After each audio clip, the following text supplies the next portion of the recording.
ऐसी हस्ती और कलाकार जिनके बिना हिंदी सिनेमा अधूरा है। अद्भुत व्यक्तित्व, जानदार आवाज, चेहरे पर तेज, इन सब गुणों के कारण वह आज भी लोगों के दिलों पर राज कर रहे हैं। जी हाँ, आपने बिल्कुल ठीक समझा। आज हम बात करने जा रहे हैं अमिताभ बच्चन की, जिनका जन्म 11 अक्टूबर 1942 को उत्तर प्रदेश के इलाहाबाद जिले में हुआ था। उनके पिता श्री हरिवंश राय बच्चन जाने माने हिंदी कवियों में से एक थे। उनके पिता सांस्कृतिक रूप से समृद्ध उत्तर प्रदेश के अवध जिले के रहने वाले थे। अमिताभ बच्चन आज भी अपनी सबसे बड़ी उपलब्धि हरिवंश राय बच्चन का पुत्र होना मानते हैं। उनके पिता अनुशासन प्रिय, स्वतंत्र विचारों वाले व्यक्ति थे। उन्होंने अपने पुत्र के हर फैसले में उनका साथ दिया था। अमिताभ बच्चन के माता पिता ने शुरुआत में उनका नाम इनकलाब रखा था, क्योंकि स्वतंत्रता संग्राम के उस दौर में इनकलाब जिंदाबाद का नारा खूब जोरों पर था और उनके पिता उससे प्रेरित थे।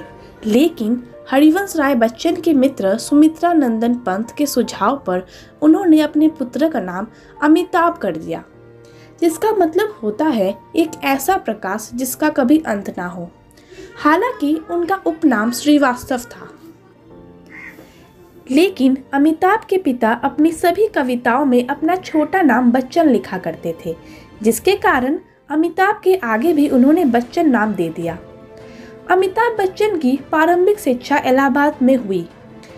उसके बाद अमिताभ ने नैनीताल में एक बोर्डिंग स्कूल में आगे की शिक्षा प्राप्त की।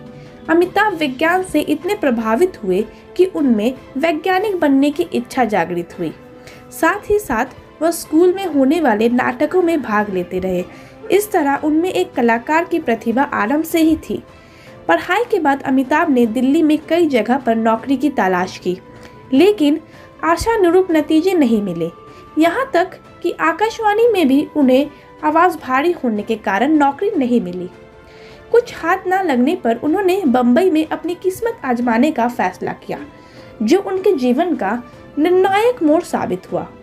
उस दौर के मशहूर निर्देशक अब्बास ने 7 हिंदुस्तानी नामक फिल्म में अमिताभ को अभिनय करने का मौका दिया, जो बतौर अभिनेता उनकी पहली फिल्म थी। लेकिन दुर्भाग्यवश यह फिल्म सफल नहीं हुई। अमिताभ ने हिम्मत नहीं हारी और प्रयास जारी रखा। पहली फिल्म के बाद भी लगातार कई फिल्में फ्लॉप हुई।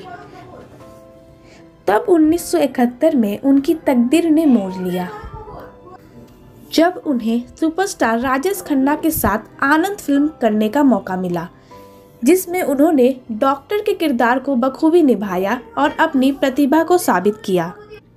1973 में आई जंजीर ने अमिताभ की तकदीर बदल दी। यह उनकी 13वीं फिल्म थी।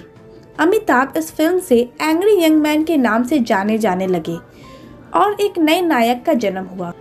26 जुलाई 1982 में कूली फिल्म के दृश्य फिल्माते वक्त शूटिंग के दौरान पुनीत इस्सर के साथ एक फाइट सीन करते हुए उन्हें पेट में गजब की चोट आई। अमिताभ के सभी चाहने वाले लोग अमिताभ की लंबी उम्र की प्रार्थना करने लगे, व्रत करने लगे और कई लोगों ने तो हवन भी करवाए। इस मुश्किल घड़ी में लोगों की दुआओं से वह बच गए। 1984 में उन्होंने फिल्म से ब्रेक लिया और राजनीति में अपनी किस्मत आजमाई। राजीव गांधी ने उन्हें 8वीं लोकसभा में इलाहाबाद की सीट दी और बड़े अंतर से उन्होंने उत्तर प्रदेश के पूर्व मुख्यमंत्री बहुगुणा को हरा दिया। हालांकि उन्हें राजनीति रास नहीं आई और 3 साल बाद ही उन्होंने सांसद पद से त्यागपत्र दे दिया। 1988 में अमिताभ ने फिर फिल्मी करियर में आगाज किया और शहंशाह फिल्म से उन्होंने दमदार शुरुआत की। यह फिल्म तो बॉक्स ऑफिस पर काफ़ी हिट रही, लेकिन इसके बाद ही फिल्मों में उनका जादू फीका पड़ गया।